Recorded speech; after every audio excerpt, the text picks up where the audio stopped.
Blessed day, sir. My name is Efren A. Torino, and today I'm going to discuss to you the synthesis, making informed decisions. May mga panahon ba na gumagawa tayo ng desisyon sa ating buhay at pagkatapos ay may nararamdaman tayo o kaya ay nagigilty tayo sa mga desisyon natin? So sa report na ito ay aking ipapaliwanag kung ano nga ba ang mga dahilan o yung mga factors at ano yung mga mararamdaman natin sa panahon na gumagawa tayo ng sariling desisyon natin.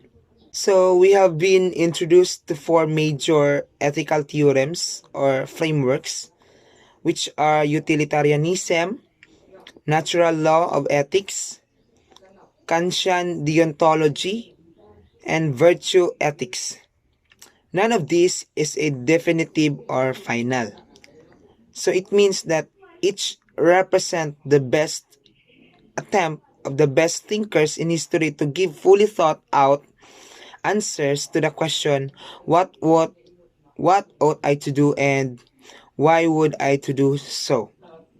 The quest is not reach its final conclusion. Instead, it seems that human condition of finitude will demand that we continue to grapple with these questions.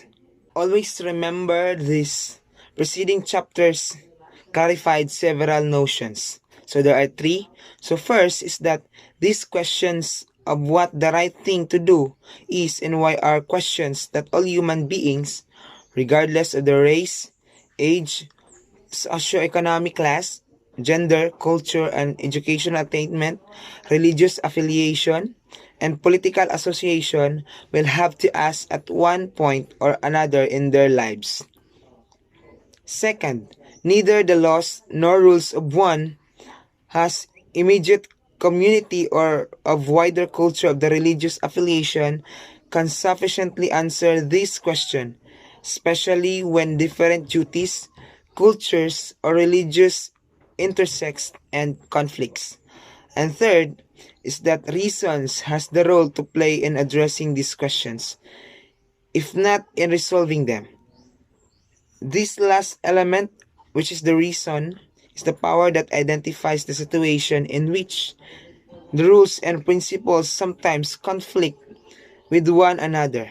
So reasons hopefully will allow one to finally make the best decision possible in given situation of moral choices. Ethics teaches us that moral valuation can happen in the level of the personal, the societal, which is both local and global, and in relation to the physical environment. So we need to clarify first the personal. Personal can be understood to mean both the person in relation to herself as well as her relation to other human beings on an intimate or person-to-person basis. Ethics is clearly concerned with the right way to act in relation to other human beings and toward self. Personal also refers to the person, intimate relationship in which other people like her parents, siblings, children, friends, and other close acquaintance. The second level is the moral valuation where it takes place in societal or in society. Society in this context means one's immediate community, which can be neighborhood, barangay, or town. The larger sphere or the one's province, religion, or country, or the whole global village defines as the interconnection of the different nations of the world. So, isa sa mga factor is yung nakapaligid sa ating mga lalawigan o yung mga lugar. Ethics also serves as the guide and through the potential confusing thicket of an individual's interaction with her wider world of social rules, which can become into conflict with one another or even with her own systems of values. Moral agent and context. The one who is tasked to do about what is right and why is it so, and to choose to do so, is a human individual. The ancient Greek even had a famous saying for it that epimelias hi auto, which usually means or translated in English as know thyself.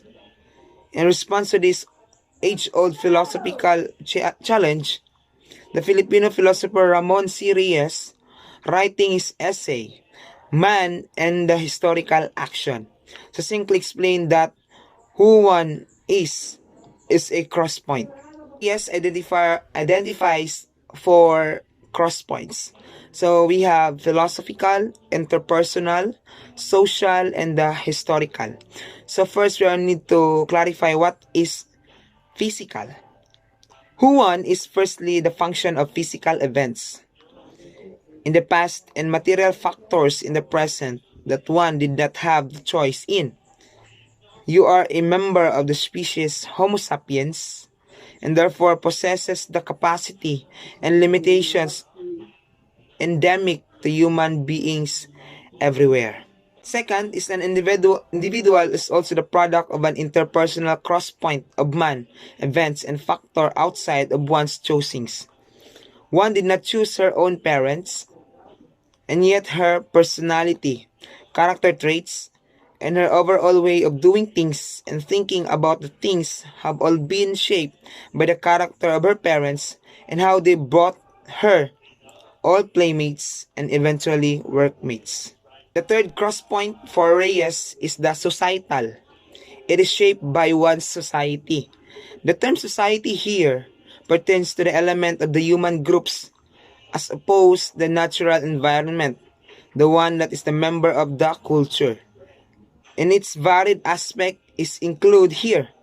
So Reyes also argues that one who is a molded large part of kind of society and culture, which is for the most part one did not choose, that one belongs to. The fourth crosspoint of Mr. Reyes, named the historical, which is simply the event that one's people has undergone. In short, one's people's history shapes who one is right now. For example, the Philippines had a long story about the colonization that affects how Philippine society had been formed and how Philippine culture has developed. Culture and ethics. A common opinion many people hold is that one's culture dictates what is right or wrong for an individual. For such people, the saying, "When in Rome, do as the Romans do," by St. Ambrose applies to deciding on the moral issues. This quote implies that one's culture is inescapable. That is, one has to look into standard of the society to resolve her own ethical questions with finality. How she relates to herself, her close relations, her own society, with other societies, and with the natural world are all predetermined by the membership in her society and cultures. Religion and ethics. Many people consider themselves religious, assumes that it is the teaching of their own religion that defines what is truly right and wrong, good or bad. The question of the proper relationship between religion and ethics, therefore, is one that demands philosophical exploration. So isa rin sa mga rason kung bakit gumagawa tayo ng mga desisyon, it's either right or wrong, ay dahil sa ating religion o yung paniniwala natin. Moral deliberations. There is a big difference between a young child's reasoning on the right thing to do and the manner a morally matured individual arrives at the ethical decision. This necessary growth, which its maturation is moral reasoning, has been the focus of study of many theorists. So according to the American moral psychologist named Lawrence Kohlberg, who theorized that moral development happens in 6 stages, has divided into 3 levels. The first level is called pre-conventional, whose reasoning is centered on the consequence of one's actions. And under of this first stage, which is the pre-conventional, is the first stage of reasoning, centers around the obedience and the avoidance of punishment to a young child's mind. An actions is good if it's enabled to escape from punishment, bad if it leads to punishment. Second level is that the child enters to the second stage of reasoning and learns to act according to what she thinks will serve her self-interest. Thus, what is good at this age is what the child thinks can bring her pleasure. The second level is the conventional. It states that since this is the age in which older children, adolescents, and young adults learn to conform to the expectation of society. So under this conventional is that the third stage in which when one begins to act according to what the larger group she belongs to expert of her. The individual here assumes that what will benefit her best is when the other members of her group approve of her actions. And fourth stage under of this conventional is that achieved when a person realizes that following these dictates of her society is not just good for herself, but more importantly, it is necessary for the existence of society itself. Third, in the highest level of moral development of Kohlberg is what he calls post-conventional, since the morally responsible agent recognized that what is good or right is not reducible to following the rules of one's group. Under of this stage is the sixth and the highest stage of moral development that exists when beyond the fifth stage of the social contract is choosing to perform actions based on universal ethical principles that has one determined by her. Moral problems.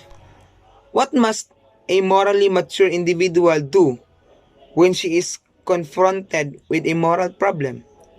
So in order to answer these questions, we must first understand that there are different types of moral problems, each one requiring a particular set of rational deliberations.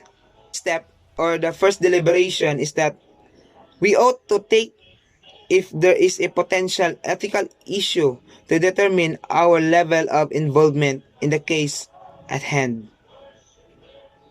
Second, after asserting our involvement in the potential moral situation, then we need to make sure of the fact. The third step is to identify all the people who may potentially be affected by the implications of a moral situation or by our concrete choice of actions.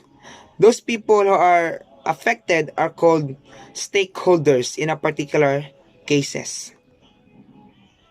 The sixth and last deliberation is, of course, is for the individuals to make her ethical conclusion or decision. So dito na tayo gagawa ng decision natin. Whether in judging what ought to be done in a given case or in coming up with a concrete action she must actually perform.